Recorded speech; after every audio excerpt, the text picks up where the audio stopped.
Ethan was supposed to be gone. Dead, buried, and out of my life forever. But last week I found a photo of myself asleep taken from inside my bedroom and, I swear, I could still smell his cologne. This opening line instantly introduces tension, mystery, and fear. While centering the story on the chilling connection between the main character and her stalker ex, it hints at death, obsession, and a terrifying violation of privacy all within a single breath. I hadn't heard from Ethan in almost 2 years. After our breakup, he moved out of state, deleted his social media, and vanished completely. It was exactly what I had needed. He'd never hit me, never yelled, but he had this quiet, obsessive way of clinging to me that always made my skin crawl. He knew all my routines, where I liked to go, what I wore, how I talked. He would show up at places I hadn't told him I was going. Back then, it felt like intense love. With distance, I saw it for what it was, control. Eventually, I asked him to leave. He didn't take it well. He cried, begged, and swore he'd change. When that didn't work, he turned cold. For a while, I'd get voicemails in the middle of the night. Silence, breathing, but they stopped after a couple weeks. Then nothing, not a word, and I let myself believe it was over. Lately, though, things had felt ... off. It started small. I began to notice a car parked across the street from my apartment, a black sedan.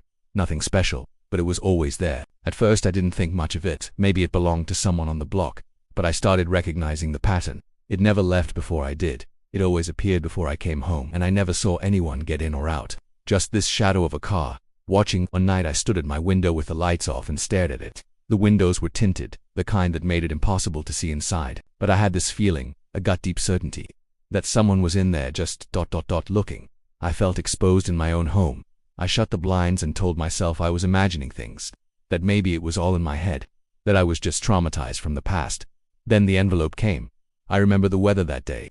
Overcast, gray skies, light drizzle. I checked my mail like I always did when I got home from work. Bills, coupons, a magazine, and then a plain white envelope. No stamp, no postmark, nothing official looking, just my name written in thick black marker across the front. There was no return address. Inside was a single photograph. It was me taken from across the street, clearly through a zoom lens. I was unlocking my front door. My bag was slipping off one shoulder, my hair pulled up in a messy bun. The timestamp on the corner said it was taken the day before.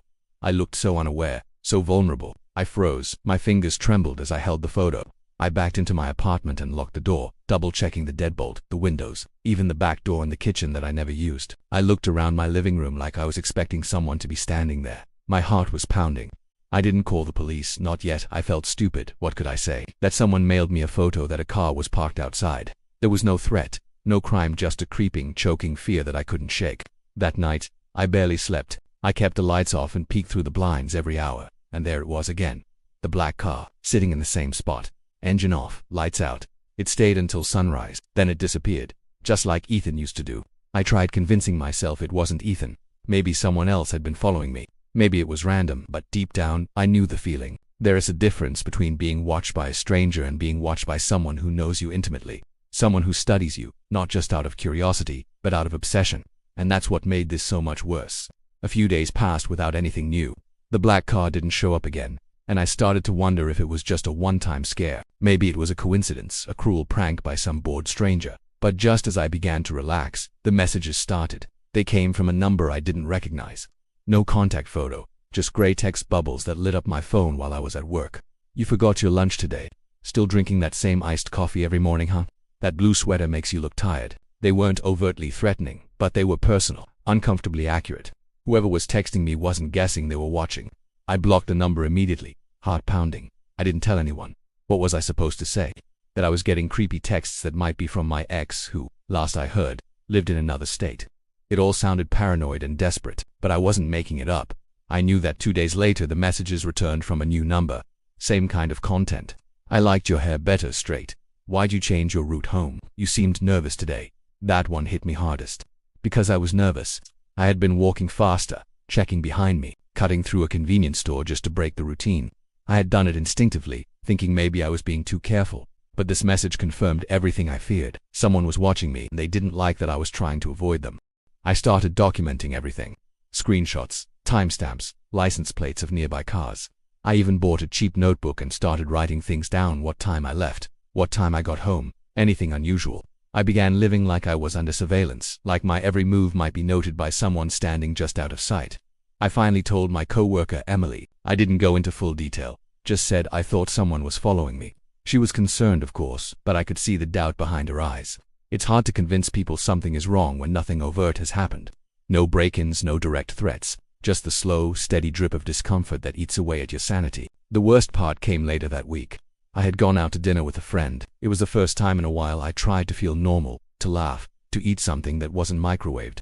When I got home that night, there was another envelope taped to my apartment door. Same handwriting. Inside was another photo. This time it was me at the restaurant, sitting at the outdoor table, laughing, looking relaxed. On the back, someone had written, "Fake smile, you're still mine." I dropped the photo. My stomach turned. The handwriting looked eerily familiar, but more refined, less shaky than the last one. I picked it up with trembling hands and stared at it again. That was when I remembered something Ethan once said during our final argument when I told him I didn't feel safe anymore. "If I wanted to watch you," he had whispered, "you'd never even know I was there." Back then I thought he was just trying to scare me. Now I wasn't so sure. I didn't sleep that night. I lay awake in bed with every light on, listening for sounds that didn't belong. Every creak in the floor, every gust of wind against the windows made me jump. I kept checking the locks, front door, back door, windows, over and over, like somehow I'd missed something. I felt like a hunted animal, constantly scanning, waiting for movement in the dark. The next morning I called the non-emergency police line. I didn't expect much, but I needed someone to know. I reported the photos and the texts. The officer on the line listened patiently and told me to keep documenting everything. Without a clear threat or evidence of a crime, there wasn't much they could do. I could feel her sympathy through the phone, but also her distance. She probably got calls like this every day. That afternoon I bought a small security camera and set it up facing my front door. It uploaded to the cloud, so even if someone tried to mess with it, I'd have a copy. I also changed my locks front and back. The guy at the hardware store said it was a good idea, just in case. He didn't know how right he was. For a few days, things were quiet. No texts, no photos, no strange cars. I thought maybe the police report had scared him off. Maybe he knew I was taking it seriously now. I even let myself relax a little. Then I came home on Friday night and something felt wrong. The apartment didn't look disturbed, but the air felt heavier, like someone had just been there. I walked through every room slowly, checking closets, under the bed, behind the shower curtain. Nothing. Everything was where I had left it, so I thought. I opened the fridge and noticed the milk was in a different spot, slightly turned. My toothbrush was on the opposite side of the sink.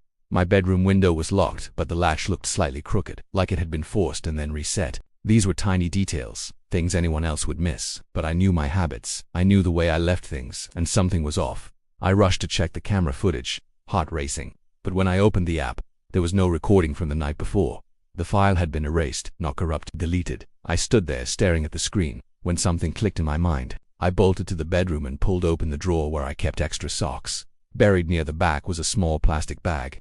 Inside it was a key, a freshly cut duplicate of my front door key. It hadn't been there before. I dropped it like it burned me. My breathing grew shallow. Whoever this was had been inside my apartment. Not just watching from a distance inside, moving things, leaving things, playing with my reality. I didn't call the police this time. I didn't want to hear again that there was nothing they could do. Instead I left. I packed a weekend bag and drove to my sister's house an hour away without telling anyone. I didn't even use my phone's GPS. I couldn't risk being tracked. That night, I sat in a guest room staring at the ceiling, wondering how someone could get that key. Had he followed me to the hardware store? Had he taken the original and duplicated it before I changed the locks? Or worse, was there someone else involved? Someone who had access? Someone who had been close? And the scariest thought of all wasn't just that he had come into my apartment. It was that I hadn't even noticed until after he left. I stayed at my sister's for 5 days. I didn't tell her the whole story, just enough to explain why I needed space. I told her an ex was bothering me, that I wasn't sleeping well, and needed a break from the city. She offered to call the police herself, but I told her not to. I wasn't ready to explain what had really been happening. Not yet. I was still trying to understand it myself. I turned off my phone for most of the time I was there. No social media, no emails, no texts. Just silence. I read, took walks with my sister's dog, and tried to reset my nerves. For a little while, it almost worked. I felt invisible again, untouchable, the way I used to feel before Ethan. But on the fourth night, I woke up around 2 a.m. to the sound of tapping. Not loud, just soft, deliberate taps. I sat up in the guest bed, frozen. It was coming from the window, the second-story window that overlooked the backyard. I got up slowly, keeping the lights off, and crept to the edge of the curtain. I peeled it back just enough to see. At first there was nothing, just the quiet yard, moonlight casting long shadows across the grass. Then I saw it, a handprint, right in the middle of the glass, smudged, like someone had pressed their palm against it for a while. I stared at it, willing it to disappear, but it was real. The next morning I pretended nothing happened. I didn't want to scare my sister, Didn't want to admit to myself that I might have been followed all the way out here, but I couldn't stay. I packed up and left by noon, promising her I'd call soon. When I got back to my apartment, everything seemed untouched. No signs of entry, no new messages, no envelopes waiting at the door. But something strange was on my kitchen table. A small box, no name, no markings, just sitting there, like it had always belonged. I opened it with shaking hands. Inside was a necklace, a cheap silver chain with a heart pendant. I recognized it instantly. Ethan had given it to me years ago, one of the first gifts he ever bought me. I had thrown it out after the breakup, dropped it into a donation bin on my way to work one morning and never looked back. And yet here it was. On top of the necklace was a folded note, in the same sharp, slanted handwriting as before. 3 words, I found you. My legs nearly gave out. I backed into a chair and sat down hard, the box still open in front of me. My skin was cold, the room felt smaller, tighter. He had followed me, not just to my apartment but out of the city, to my sister's home. I installed a second camera in my hallway that night. I didn't care anymore about privacy. I needed to know if he was coming back, if he was already here. I also placed a kitchen knife beside my bed, under my pillow. I didn't sleep. I just lay there, watching shadows shift across the ceiling. Around 3 a.m., the hallway motion sensor blinked on. I checked the live feed on my phone. Nothing, just an empty hallway. But in the morning when I went to the front door to check the camera's SD card, the box with the necklace was gone, and in its place was a Polaroid photo taken from the foot of my bed. I was asleep in it. I couldn't breathe when I saw that photo. It felt like my lungs had turned to ice. I was lying there in bed, eyes shut, mouth slightly open, completely unaware that someone had been in the room with me, standing just a few feet away, watching, photographing. I dropped the picture and stumbled backward, nearly tripping over the rug. The panic didn't come in waves, it hit all at once, full force. My mind raced, trying to understand how he had gotten in again. I had changed the locks. The windows were secured. I'd added cameras, set up alerts, even stayed away for nearly a week, and still, he had been here. Not just inside but next to me. I went straight to the police. This time, I had proof. The Polaroid, the erased footage, the break-ins. They took it seriously. A report was filed. An officer came by to inspect the apartment, and they assigned a detective to follow up. They promised to increase patrols in my area. I was told to change my locks again, and I did this time with a keypad system and an extra deadbolt. The police couldn't find fingerprints. Whoever had been inside wore gloves. There were no signs of forced entry. They asked if there was anyone else I suspected, anyone I had recently been involved with, even just casually. I said no. My last relationship had been with Ethan, and that's when things stopped making sense. The detective called a week later and asked me to come down to the station. He wanted to go over Ethan's background again, just to rule out any possibilities. I sat across from him in a quiet interview room, cold air humming through the vent overhead. He laid a file down in front of me. Inside was Ethan's death certificate. He'd died in a car crash 6 months earlier. Single vehicle collision on a mountain road in Arizona. His body had been found inside the car, identification confirmed, and the coroner's report matched his dental records. No sign of foul play. It was ruled an accident. I stared at the page, my heart thudding in my chest. Everything in me rejected it. I had just felt his presence. I had been followed, watched, photographed. The necklace had reappeared. The notes, the photos, the messages. But Ethan was dead. I left the station in a daze. The sunlight felt too bright, the street too loud. I walked home without really knowing how I got there. My mind was unraveling, trying to understand what the hell was happening. If it wasn't Ethan, then who? Someone else had to be behind this. Someone who knew about us.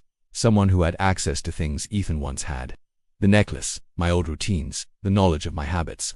I went through my phone, emails, and social media accounts. I dug through everything, searching for missed clues, and then I found it buried deep in my archived messages. A conversation I'd forgotten about completely. It was with one of Ethan's old friends, a guy named Marcus. We'd met once or twice, back when Ethan and I were still together. He was quiet, awkward, and always seemed a little too interested in me. I hadn't thought much of it at the time. But now, reading back over the messages, I saw it clearly. The compliments that crossed boundaries, the vague hints that he knew where I lived, even after Ethan and I split. The last message he sent was nearly a year ago. It said, "If he can't have you, no one should." I reported the message, gave the name to the detective. They said they'd look into it. That was 3 weeks ago. Last night I got a new envelope, no stamp, just slid under my door. Inside was another Polaroid. It was taken from inside my closet, and in the frame, barely visible behind my coats, was the glint of an eye, watching,